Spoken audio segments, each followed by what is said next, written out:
Kuna mkuu anasema mliamua mnauza hizi nafasi za kazi ni kama sasa kuingia KDF ambazo sisi ambao hatuna uwezo, but najua Mungu halali na mtu tutapatana huko.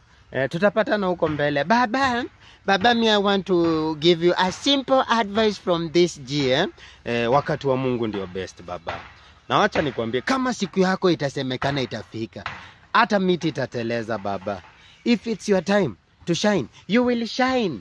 People will say like this. Utafika hapo unaambiwa miguu yako yote ni ya left. Unafika hapo unaambiwa ni kama uko na kitambi ya OCS. Unanipata?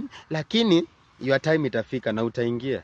Manze, so wait for God's time. God's time is always the best. Na ikidonjo tu, yani ikiamua donjo tu kama ni leo, this next recruitment, say amen. Say amen. Siku yako itafika. Say amen. Na itajipa na utaingia na utafurahia, si ndio? Amen.